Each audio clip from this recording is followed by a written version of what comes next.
Bada boom. Zion and the Pelicans win the championship. The end.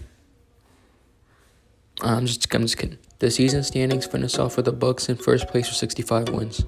The Raptors and Celtics follow with the Heat winning 53 wins to get fourth place. The Pacers with 49 and the Sixers with 48. The 7th and 8th seeds both have under 40 wins, as the Nets and Magic both make it 7th and 8th respectively. Now in the West, LeBron and the Lakers finish first with 60 wins. Right behind them are the Clippers with 57. From 3 to 6 is very close, as the Nuggets with 54 wins, Houston Rockets, Utah Jazz both with 51. Then in 6th place, the Oklahoma City Thunder with 50 wins. The Mavericks are right behind them with 47 wins. In 8th place, defeating out of all those teams, the New Orleans Pelicans and Zion Williamson get 40 wins. Next up are their awards. Giannis will complete the season as a back-to-back MVP, edging out James Harden and LeBron James for this year award. Ja Morant wins Rookie of the Year because he's been balling out all season. Minnesota of the Thunder takes home Sixth Man of the Year for the first time in his career. Anthony Davis wins Defensive Player of the Year. After making his first All-Star game, Bam Adebayo wins Most Improved Player.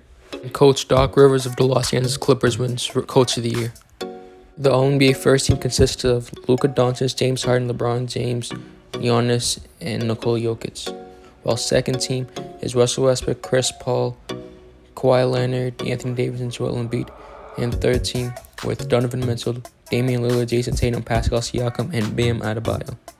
The all-defensive team consists of Ben Simmons, Marcus Smart, Anthony Davis, Rudy Gobert, and Kawhi Leonard, with the second team being Chris Paul, Jrue Holiday, Jimmy Butler, Giannis, and Joel Embiid. Finally, the all-rookie teams consist of Ja Morant, Kendrick Nunn, Tyler Herro, Zion Williamson, and Jackson Hayes, with the second team being RJ Barrett, PJ Washington, Darius Garland, Matisse Thybulle, and Brandon Clark. Now for the playoffs. In the first round, Giannis and the Bucks destroy the Magic. I don't even have to talk about this series. Next, in a dramatic 7-game series, the Miami Heat defeat the Indiana Pacers. I'm giving them the edge due to their star power, as Jimmy Butler will be the best player in the series, because Victor Oladipo obviously hasn't came back to full form yet. And I don't think Domantas Sabonis is good enough to be the best player on a team that can beat 2 All-Stars. On this series, this is the series I want to watch. Honestly, I don't think the Sixers have a functional team. Honestly, I'm a Celtics fan myself. I'm not going to be biased towards this, but the Celtics have a more well-oiled machine. They have 3 players averaging 20 points per game with Gordon Hayward. They have Marcus Smart, the best defense player in that series. Honestly, I think it took the Celtics 5-6 games to beat the Sixers. The Sixers need to make a move for another star. They let Jimmy Butler go, which was a terrible mistake. They paid Tobias Harris all that money. He's not really all that. And I believe they should trade either Joel Embiid or Ben Simmons. They can't coexist together. But yeah, Celtics in 5 or 6. Sweep. Though the Pelicans are a really good young team, they're not ready for prime time. The Lakers are going to sweep them. There might be a close game or two, but they're not ready. Although I don't see the Rockets as a very good team, Rudy Gobert has been seen as a terrible pick-and-roll defender. And with the Rockets not having no bigs, he'll just be canceled out this series. He'll be a non-factor. It'll be Donovan Mitchell, Bojan Bogdanovic, and Joe Ingles versus James Harden, Russell Westbrook. I'm going to give it the edge to 2 MVPs. Rockets in 5 or 6. Honestly, this will be my favorite series to watch. The Nuggets and Thunder, both 2 underrated teams, both over succeeding. I mean, not the Nuggets as much, but over succeeding, my fault. I'm taking Chris Paul's leadership, Chris Paul's drive and motivation, Shai Gilgeous-Alexander having a breakout year. Honestly, I don't think Nikola Jokic would be enough. Jamal Murray is very inconsistent, and with the Thunder having 2 defensive-minded guards, is he really going to score? I'm going to have Thunder in 7. A good 7-game series.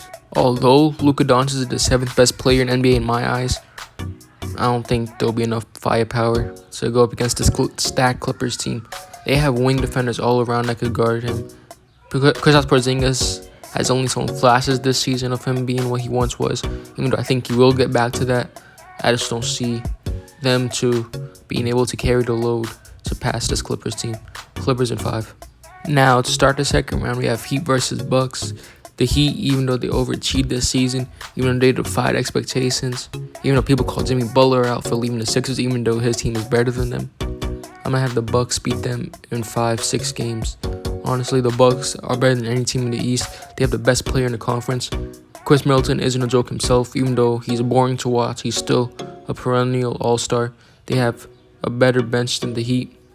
I'm going to give the Bucks 5-6. The Heat will come back next season with hopefully another star like DeRozan, Mike Conley, someone. And they can make a run. Now, this series will be the best series in the playoffs. Pascal Siakam versus Jason Tatum. Kyle Lowry versus Kemba Walker. Fred VanVleet versus Jaylen Brown. Come on now. This series, it can go either way. 7 games.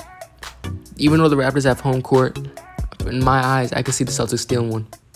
This could go to a grueling 7-game series where Jason Tatum, I think he would show himself go from star to superstar and show that he's a top 15 player in the league.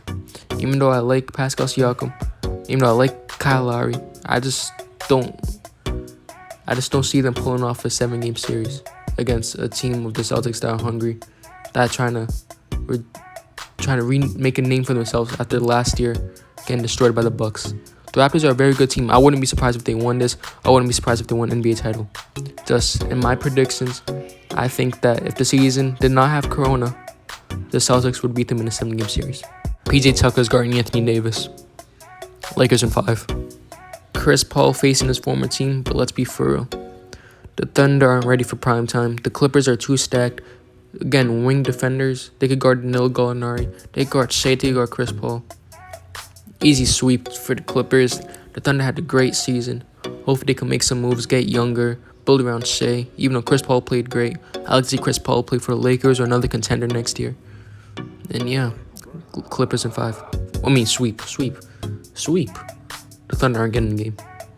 I'm only going to show the Bucks because I don't want to spoil. But in the Bucks-Celtics series, I'm going to take the Bucks in 7. The Celtics don't have the depth. I'm a Celtics fan. I watch every single Celtics game. With Brad Wanamaker coming off the bench, being your main ball handler, that isn't going to work in the playoffs. They have tremendous talent starting from 1 through 5. But honestly, with Giannis and Chris Middleton, Eric Bledsoe, Brook Lopez, Robin Lopez, I'm not even talking about their bench. I'm going to take the Bucks in the 7-game series. In the Battle of LA, I'm going to give it to the Lakers. Reason is because of the Lakers' height and how big they are. Zubac is going to be able to guard Anthony Davis. That's the hard truth. Montrezl Harrell, even though he is a beast, he's not going to be able to guard Anthony Davis.